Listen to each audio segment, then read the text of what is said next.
죄송합니다. 제가 지금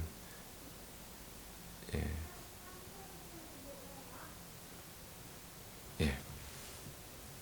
제가 잘못 펴놓고 있었어요. 원고를. 죄송합니다. 우리가 지금 이사야서 40장의 말씀을 중심으로 하나님의 위로와 회복에 관한 말씀을 나누고 있어요. 오늘 우리가 읽은 40장 27절에서 31절 말씀을 통해 제가 다시 한번 확인하는 것은 뭐냐면, 우리가 인생을 살아가는데 참 힘이 듭니다. 어렵고 또 관계에서 오는 어려움도 있고 경제적인 어려움도 있고 그 위에 그리스도인들이 영적인 어려움들을 가지고 살아가고 있습니다. 그런데 그런 상황 속에서도 우리가 하나님의 위로와 힘을 얻고 그 하나님의 위로를 경험하고 살아가기 위해서 우리에게 중요한 진리 한 가지가 반드시 빠지면 안 되는 것이 있는데, 그건 뭐냐면 하나님이 어떤 분이신지, 그 하나님이 어떤 분이신가에 대한 하나님에 대한 신뢰, 그것을 잃지 않는 것이 우리 인생에서 좌절하지 않고 낙심하지 않고 힘 빠지지 않고 살아가는 매우 중요한 비결이 되더라 하는 겁니다. 다시요, 뭐라고요? 우리가 인생에서 낙심하지 않고 좌절하지 않고 하나님의 주시는 위로와 힘을 얻고 살아가는 데 있어서 중요한 것은 하나님이 어떤 분이신지 알고 그 하나님을 신뢰하는 것이 아주 중요하고 필요한 지식이더라는 겁니다. 여러분, 탕자의 비유의 말씀을 보시면 거기 보면 둘째 아들이 아버지에게 찾아가서 아버지, 유산을 나눠주십시오 그래요. 여러분, 유산이라는 게 뭔가요? 아버지가 돌아가셨을 때 아버지에게 남아있던 그 재산을 그 자녀들이 물려받는 돈이 유산이에요. 그죠? 그런데 그 아버지에게 찾아가서 아버지, 유산을 주십시오 그랬다는 얘기는 나는 아버지를 어떤 사람으로? 죽은 사람 취급하겠습니다 라는 거죠. 아버지와 저는 이제 관계없습니다. 아버지가 눈 뜨고 있어도, 아버지가 살아 있어도 아버지는 죽은 사람이시고, 이제 남은 인생, 아버지의 남은 인생 동안에 저 볼 생각하지 마십시오. 저는 이제 당신의 아들이라고 생각하지 마시고 나도 아버지를 아버지라고 여기지 않겠습니다. 그런 뜻이에요. 그냥 단순히 이 아들이 재산이 탐이 나서 돈이 필요해서 돈이 궁해서 아버지한테 돈 달라고 한 정도가 아니라는 거죠. 아버지에 대하여는. 그런데 이 아버지가 그것을 또 흔쾌히 줘요, 아들에게. 그리고 그 돈을 받아서 아들이 집을 떠났으면 가서 잘 살아야죠. 그거라도 먹고 가지고 가서 잘 먹고 잘 살아야죠. 그런데 그 돈을 다 탕진해 버립니다. 먹고 살 돈이 없어요. 배를 굶어야 해요. 그래서 한 일이라고는 누구네 집에 찾아가서 돼지 치는 일을 한 거예요. 유대인, 물론 예수님의 비유에 등장하는 그 둘째 아들이 유대인이다라고 하는 전제는 없지만 예수님도 유대인이셨고 또 유대인들이 다 함께 모여있는 그 자리에서 예수님이 비유를 베푸셨기 때문에 아마 그 둘째 아들도 유대인이라고 생각한다면, 유대인들에게 돼지 치는 일, 이것은 아주 저주받은 일이에요. 돼지라고 하는 이 동물 자체가 저주받은 동물이고 부정한 동물인데, 그 동물을 항상 만져야 하는 자리에 가 있는 위치라면 이거 아주 나쁜 일이죠. 그렇게 돼지 치는 일을 하면서 돼지가 먹는 쥐엄 열매를 먹었다. 이 말은 뭐겠어요? 쥐엄 열매가 나무라고 하면 그 나무에 있는 열매를 따먹었다는 얘기가 아니죠. 돼지가 먹는 쥐엄 열매예요. 그러니까 돼지 우리에서 돼지가 먹는 밥그릇에 자기 머리 쳐박고 거기서 그 음식을 나눠 먹어야만 했다는 거예요. 그렇게 살았단 말입니다. 그 자체만으로도 아버지에게 얼마나 큰 불효예요. 악을 행한 거예요. 만약 그 사실을 먼 발치에 있는 아버지가 알았다면 가슴이 찢어질 겁니다.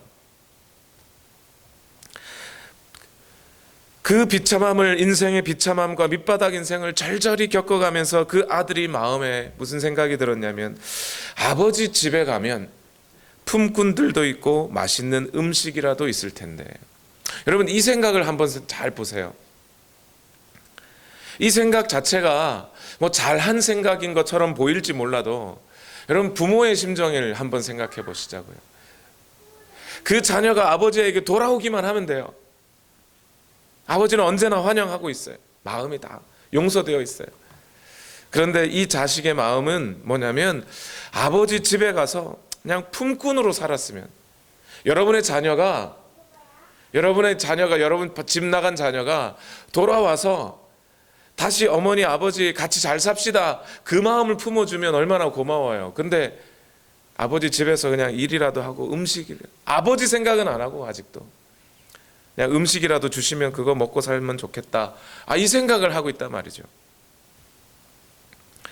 뿐만 아니라 이 아들이 이제 뭔가 생각한 것이 있는데, 이게 뭐냐면, 사람이요 여러분, 깊은 좌절과 절망감에 부딪혔을 때 제일 먼저, 어떤 인생을 살다가 실패에 부딪혔을 때 사람이 제일 먼저 하는 게 뭐냐면 핑곗거리 찾는 거예요. 운이 없어서, 돈이 없어서. 여러분, 노름판에 가서 노름하다가 돈을 잃으면 뭐 생각해요? 사람이? 내가 미천이 부족해가지고 잃었나 보다, 졌나 보다 생각해요.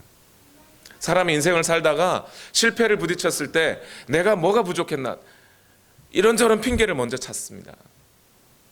백이 없어서, 돈이 없어서, 운이 없어서 내가 진 것 같다, 실패한 것 같다는 생각해요.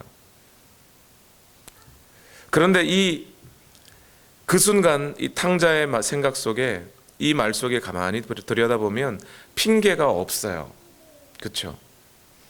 지금 이 탕자의 마음 속에는 뭐냐면, 나 자신을 탓하는 거 말고는 다른 핑계거리를 찾을 수 있는 상황이 아니었다라는 거예요. 이게 얼마나 비참한 상황입니까? 나 자신을 자책하는 것 외에 핑계거리를 찾을 수가 없어요. 절망이에요, 이거는. 그 탕자는 더 이상 다른 어떤 것에 핑계대지 못하고 아버지께로 가려고 합니다. 나를 품꾼의 하나로 써주기만 바랄 뿐. 그런데 뜻밖의 아버지 집에 갔더니 아버지가 나와서 기다리고 있는 겁니다.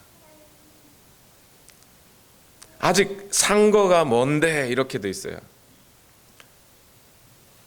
아직 아버지가 나를 생각하실까? 아버지가 나를 발견하실 수 있을 거라고 생각지도 못한 그 거리, 거기에 가만히 서 있는데, 예수님의 그 비유에 보면 신기하게도 자식이 먼저 아버지를 발견한 게 아니라 아버지가 자식을 먼저 발견합니다. 그리고 아버지가 찾아와서 끌어안고 입을 맞추고, 죽었던 내 아들 돌아왔구나 하는 거예요. 아들이 아버지 만나서, 아버지, 내가 아버지 볼 면목 없으니 아버지 자식으로는 내 아를 보지 마시고 내 아버지 집에서 품꾼이라도 종이라도 되어서 막 이러고 있는데, 아버지가 입을 막는 거예요. 입을 틀면 무슨 소리 하냐고, 무슨 소리 하냐고. 지금 네가 내 아들인데 무슨 종이냐, 얼른 와라, 얼른 와라. 그러면서 손에 뭘 끼워주세요?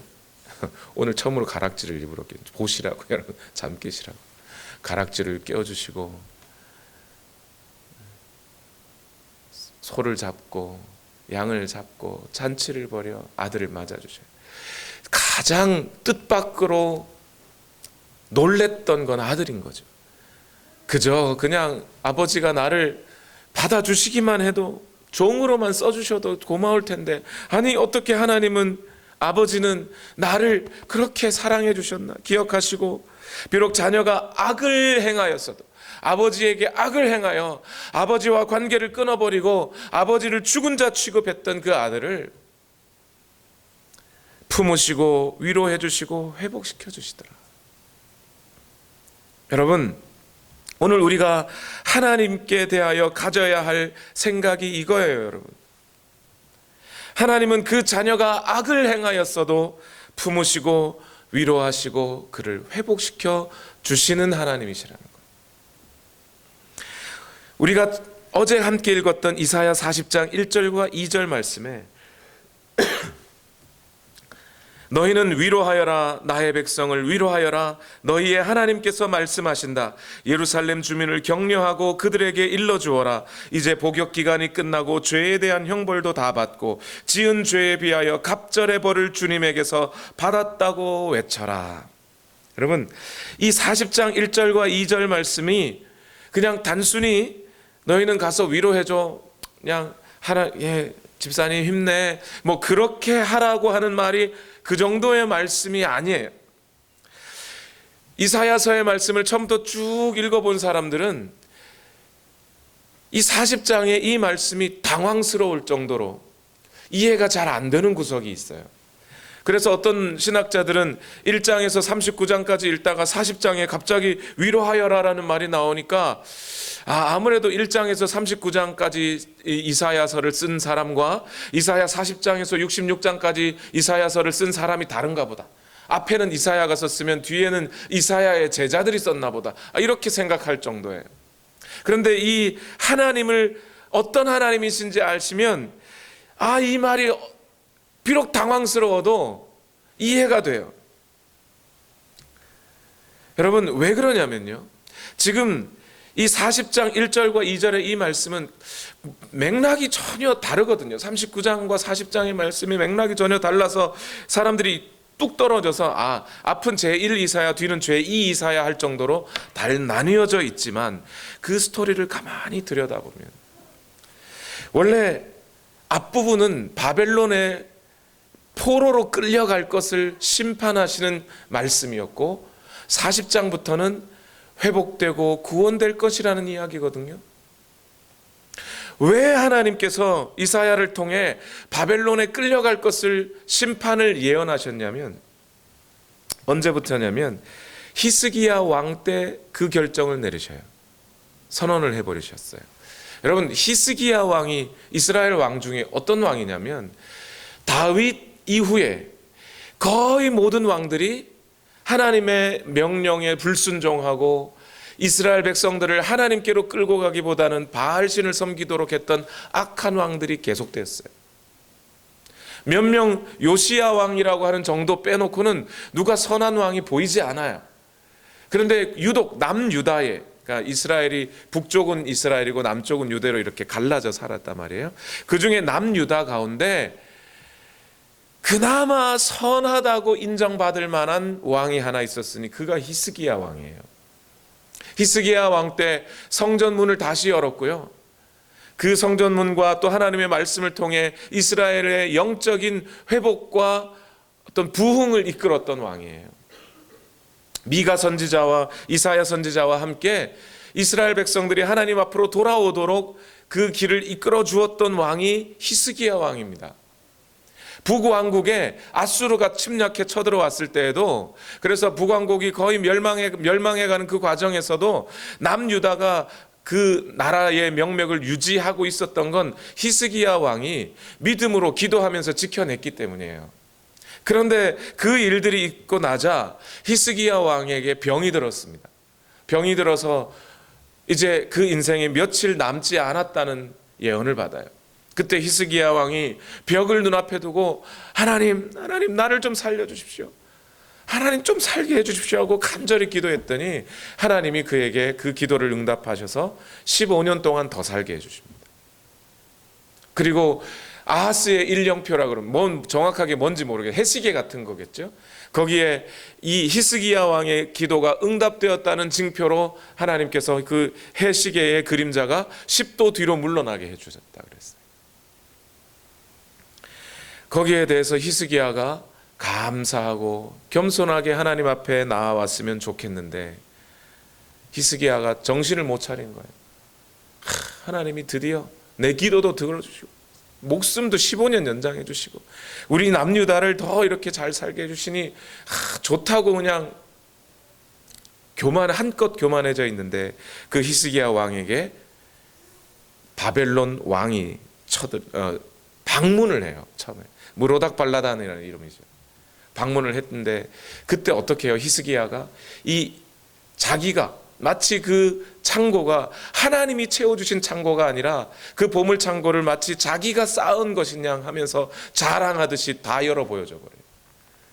바벨론 왕이 적국인데 말입니다. 사실은 아수르에 대항해서 비밀 동맹 맺으려고 바벨론이 쳐들어온 게 아니죠. 온 것인데 이 정신 못 차린 히스기야가 그거 다 보여주면서 결국 바벨론으로부터 유다가 멸망할 빌미를 제공해 버렸어요.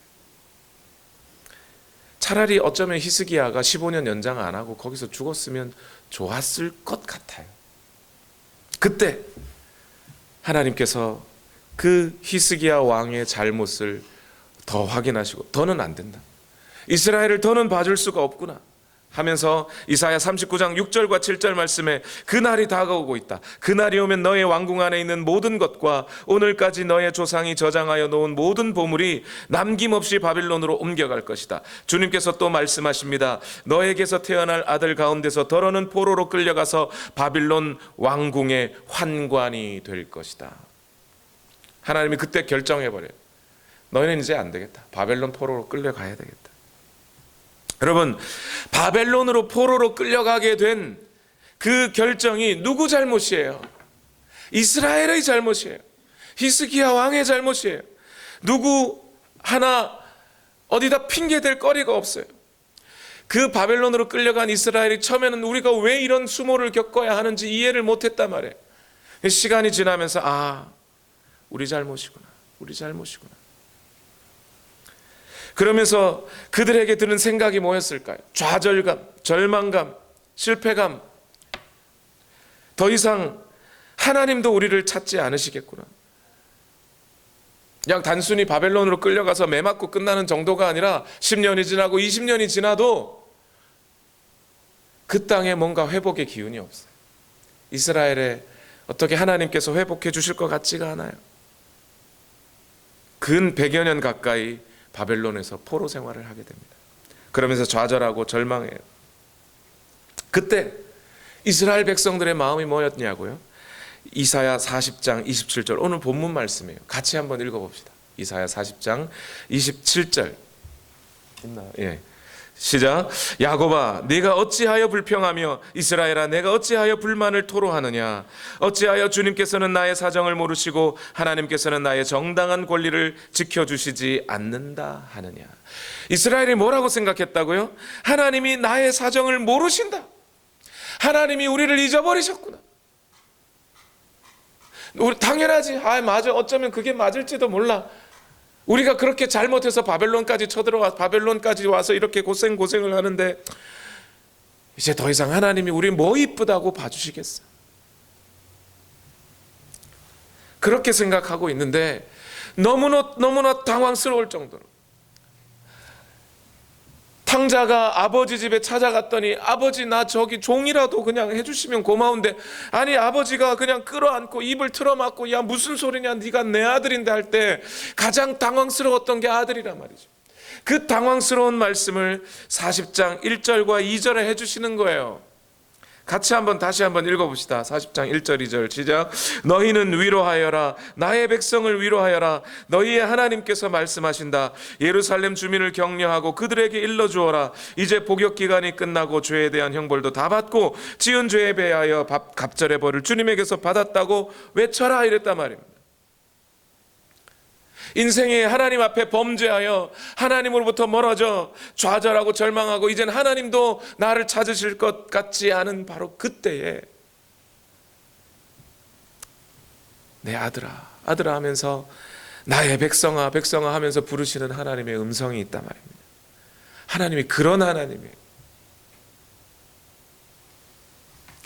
내가 왜 너를 기억 못한다고 생각해? 내가 왜 너를 기억 못한다고 생각해? 하나님이 어떤 분이라고요? 오늘 본문에 보니까 나는 땅 끝까지 창조하신 하나님. 너희가 비록 바벨론 땅에서 그렇게 고통스러워한다고 할지라도 내가 바벨론 땅을 아는데 땅 끝까지 지은 하나님인데 바벨론이 이 땅에 생겨날 때 그 바벨론을 조성한 하나님인데 내가 그거 모르겠어? 너희가 어떻게 고통당하고 있는지 내가 왜 몰라? 우리가 그 하나님을 이렇게 아는 지식, 이것이 좌절하지 않고 절망하지 않고 실패와 어떤 우리 앞에 놓인 그 고난 앞에서도 위로받을 수 있는 지식인 거예요. 여러분, 이렇게 하나님 앞에 악을 행한 사람들이라도 하나님께서는 그들에게 위로하시고 회복의 기회를 허락하시고 하나님을 만날 수 있는 길들을 허락하시는 하나님이라는 것 사실을 우리가 안다면, 자기 잘못으로 그 책임을 고스란히 자기가 져야 하는 상황에서도 위로받을 수 있다면, 하나님께 나아가 위로받을 수 있는 것이라면, 이제 오늘 우리는 더 선한 중요한 지식 하나를 알아야 해요. 그게 뭡니까? 선한 일을 하다가도 낙심할 때가 있죠. 선한 일을 하다가도 좌절할 때가 있단 말입니다.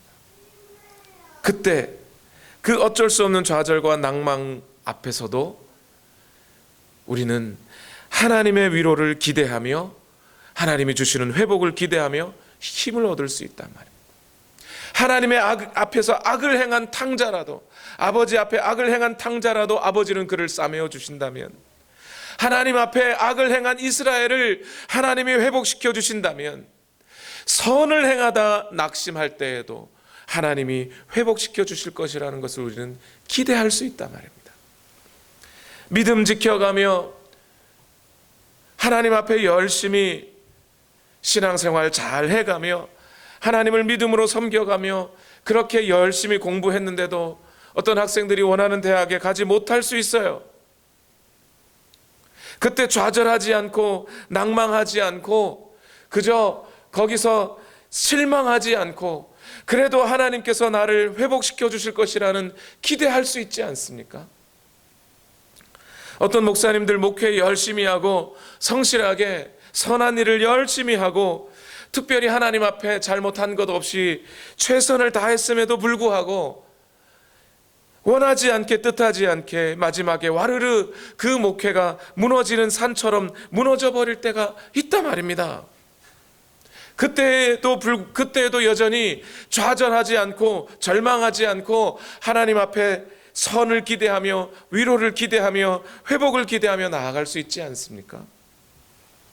믿지 않는 가족을 전도하기 위해서 10년, 20년 외치고 또 외쳐도 마치 벽을 대고 외치는 것처럼 사람이 변하지 않고 하나님 앞에 나오지 않고 오히려 더 악독해질 때가 있단 말입니다. 그때 좌절하거나 절망하지 마십시오. 하나님은 회복시키시는 하나님이십니다. 자녀들을 길러가며 힘든 역경 속에서도 선한 길로 인도해 가려고 부모가 몸부림치는데 어떻게 자녀들이 주님 앞에 돌아오지 않고 힘들게 할 때가 있단 말이죠. 그럼에도 그때에도 여전히 좌절하거나 포기하지 않을 수 있는 유일한 길은 하나님이 회복시키신다, 하나님이 위로하신다, 그 지식을 갖고 있어야 우리가 포기하지 않아요. 그래서 사도들도 이 사실을 알았던 거예요.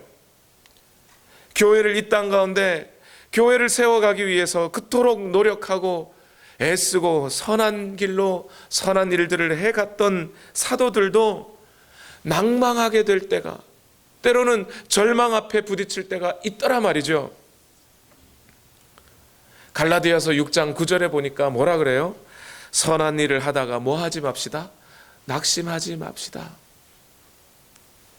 지쳐서 넘어지지 않는다면, 포기하지 않는다면 때가 이를 때 반드시 거두게 될 것이기 때문입니다. 무슨 얘기예요? 사도들도 주의 복음 들고 나가서 복음 증거하며 자기 목숨 다 바쳐서 선한 목회를 감당했는데 낙심할 만할 때가 있더라 말이에요. 자기들도, 사도들도. 여러분, 고린도 교회와 관련해서 사도 바울이 얼마나 고생했는지 전에 예배 시간에 말씀드린 적이 있어요.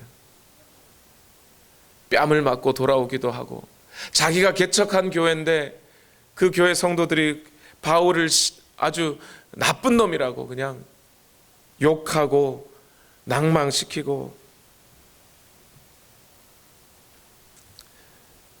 그런데 그 교회를 향하여 여전히 목회하며 사람 보내가며 그렇게 힘들게 목회를 했는데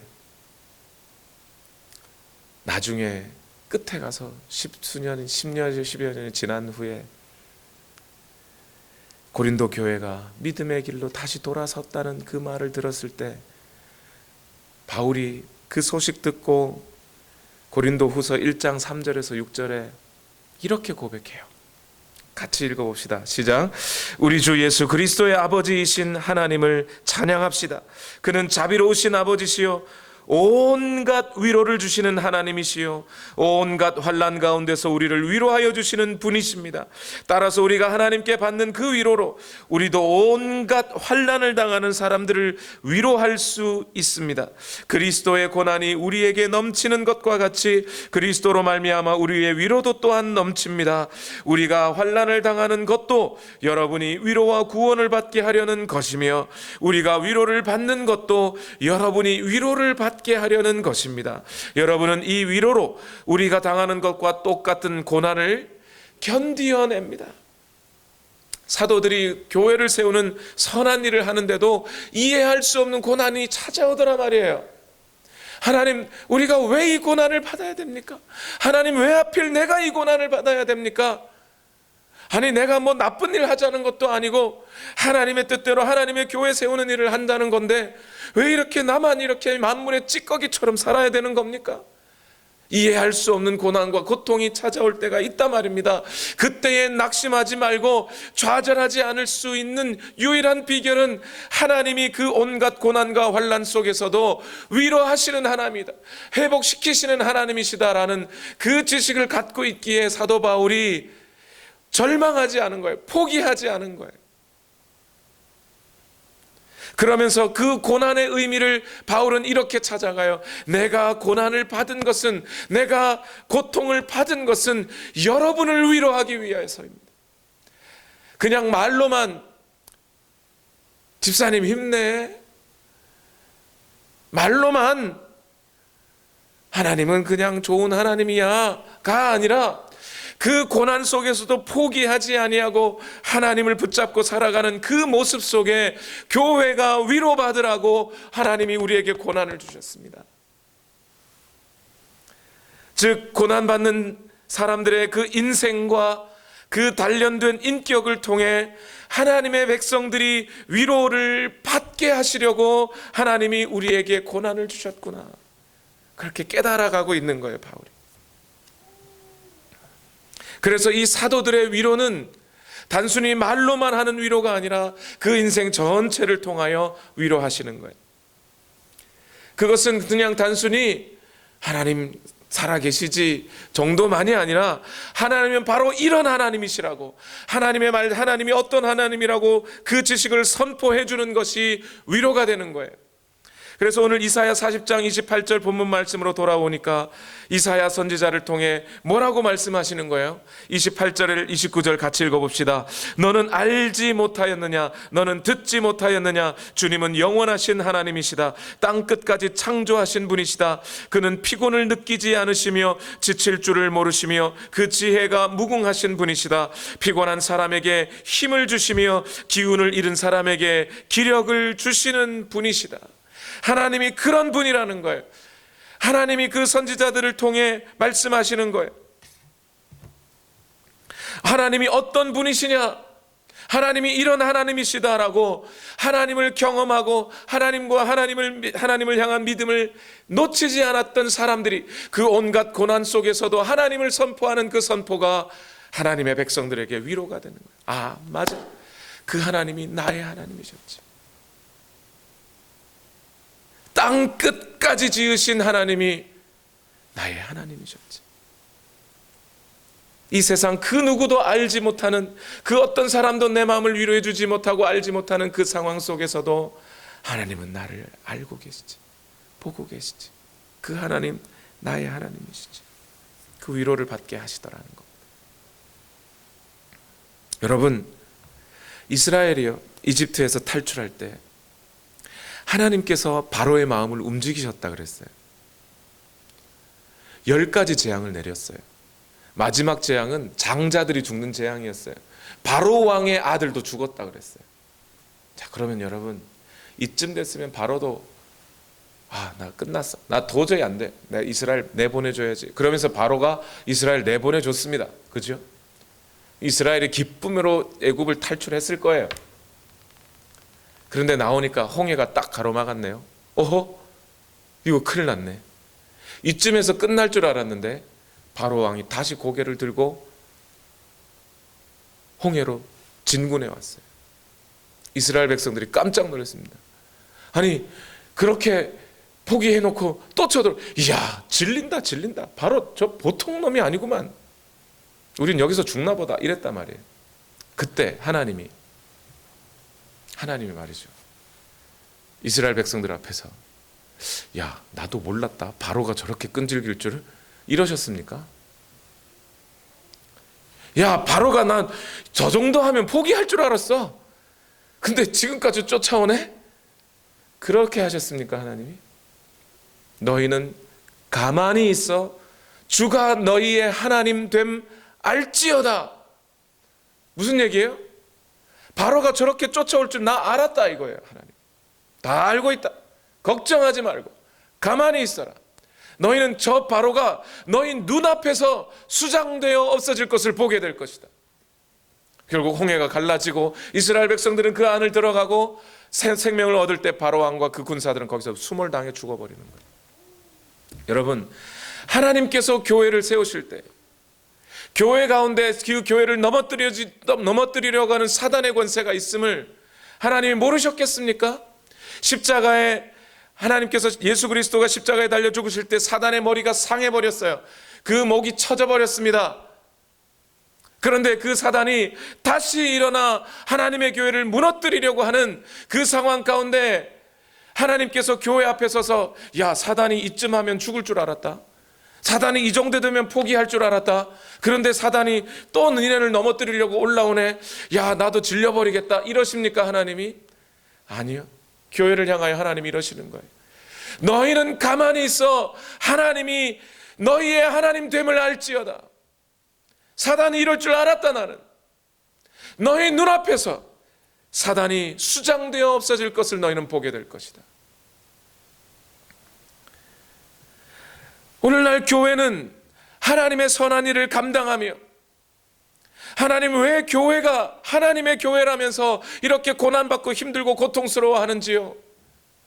좌절하고 포기하고 절망하지 마십시오. 여러분, 하나님이 우리의 하나님이세요. 그 하나님이 여전히 사단이 교회를 넘어뜨리려 하는 거 알고 계시단 말입니다. 이때 포기하지 마세요. 하나님이 어떤 하나님인지 선포하십시오. 인정하십시오. 단순히 세상을 향하여, 여러분의 믿음의 형제 자매들을 향하여 그냥 인간의 알량한 위로 주려고 하지 마시고 하나님이 이런 하나님이시라고 믿음을 가지고 그 하나님을 선포하십시오. 그러할 때 서로 함께 좌절하거나 포기하거나 절망하거나 낭망하지 아니하고 오직 하나님을 붙잡고 다시 한번 하나님이 주시는 그 위로와 힘을 다해 전진할 수 있게 될 겁니다. 우리 2020년을 이제 오늘 하루 지나면 열게 됩니다. 2019년 동안 여러분 고난을 당하셨다면, 어려움 속에 힘들어 지치셨다면 여기서 좌절하고 낭망하지 마십시오. 하나님은 반드시 위로하시고 그 온갖 고난과 환난 속에서도 우리를 지켜보고 계시며 그 환난 중에서도 그 환난을 통하여 하나님의 백성들이 일어나게 될 것을 기대하시며 오늘도 여전히 2020년 안에서도 하나님이 우리를 인도하실 것이고 우리를 붙드시고 놓치지 않으시는 그 영원하신 하나님이실 것이기 때문입니다. 그 하나님 신뢰하며 담대하게 2020년을 열어가는 저와 여러분 되시길 예수님 이름으로 축원합니다. 우리 함께 기도하시겠습니다. 기도하실 때 먼저 우리 이 찬양을 들으십시다. 그 땅 끝까지 지으신 영원하신 하나님이 바로 나의 하나님이시다. 나의 하나님이시다.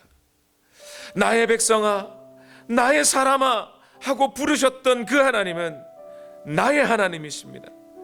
그 믿음 가지고 우리 시간 함께 이 찬양 들으십시다. 나의 힘이 되신 여호와여, 내가 주님을 사랑합니다.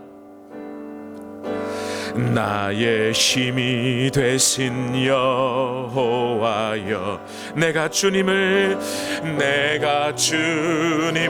사랑합니다. 주는 나의 반석이시며 나의 반석이시며 나의 요새시라. 셋이라. 주는 나를 건지시는 나의 주, 나의 하나님, 나의 하나님, 나의 피할 바위시요 나의 방패시라. 나의 하나님, 나의 하나님,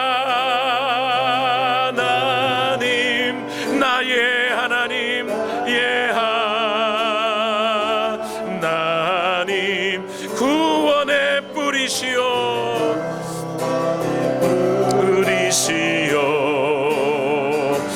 나의 산성이, 나의 하나님, 나의 하나님,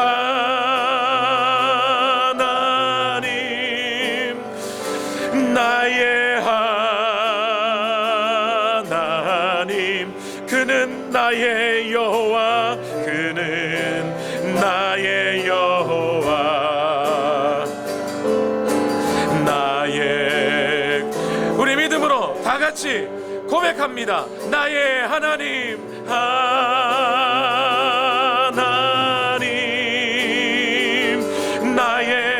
우리 다 같이 더 큰 소리로 고백합시다. 생명의 면류관으로 내게 씌우소서. 나의 하나님, 나의 하나님,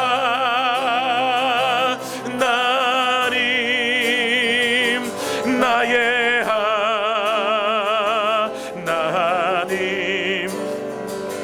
그는 나의 여호와, 나의 구세주, 우리 간절한 마음으로 한 번 더 고백합니다. 나의 하나님, 나의 하나님, 나의 하나님, 구원의 뿌리시요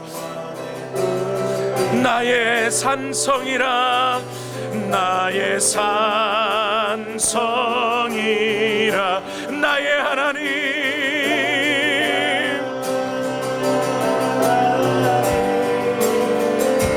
나의 하나님. 그는 나의 여호와, 나의 여호와, 나의 구세주.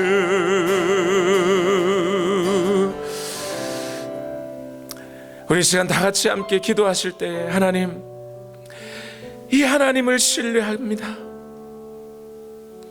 하나님 앞에 악을 행한 자라도 하나님이 그를 인정하시고 회복시키고 위로하시는 하나님이시라면, 하나님 앞에 선을 행하다 고난과 고통당할지라도 낭망하지 않고 하나님을 또 붙잡을 수 있는 비결은 여전히 그 하나님은 그 선을 행한 자들을 또한 위로하시고 또한 회복시키실 것을 믿기 때문입니다. 구원의 뿌리시여 치료의 하나님이시며 우리의 생명의 면류관으로 우리에게 씌우실 하나님, 그 하나님을 기대하고 바라며 오늘도 포기하지 아니하고 2020년을 열어가는 우리 온누리 교회 모든 성도들에게 하나님 은혜를 더하여 주시고 하나님의 크신 위로와 능력과 은혜를 더하여 주시옵소서. 하나님, 오늘도 우리에게 하나님의 은혜의 말씀을 더하시고 주의 능력으로 우리를 채워 주시옵소서. 우리 다 같이 주여 한번 외치시고 합심하여 통성으로 기도하겠습니다. 주여, 오늘도 하나님 역사하여 주시기를 원합니다. 하나님의 은혜로, 하나님 하나님의 말씀으로 우리를 채워 주시옵소서. 사람의 위로 말고 잘 될 거야 잘 될 거야가 아니라 하나님께서 지금 함께 하시기에 우리를 인도하신 그 하나님을 신뢰하기에 오늘도 주의 선한 일을 감당하다 낭망하지 아니하고 하나님의 은혜와 능력을 사모하며 달려가는 우리 모두가 되게 하여 주시옵소서. 하나님 역사하여 주시기를 원합니다. 하나님 인도하여 주시옵소서. 하나님 역사하여 주시옵소서.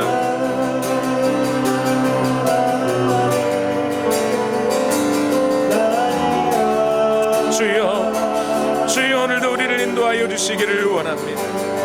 하나님 함께하여 주시옵소서. 하나님의 영이 우리를 채우시고 인도하여 주시기를 원합니다. 오늘도 각자의 삶에서 힘든 고난 중에 고통 중에 하나님을 의지하며 신뢰하며 나오는 하나님의 백성들, 하나님 역사하여 주시고 하나님께서 그 모든 삶을 보시고 우리 성도들 인도하시고 위로하시고 회복시키시옵소서. 고통 중에서라도 우리를 인도하시는 그 하나님 보고 그들을 인하여 좌절하거나 실망하거나 절망하지 않고 포기하지 아니하고 하나님을 향하여 끝까지 달려가는 인생 되기를 원합니다.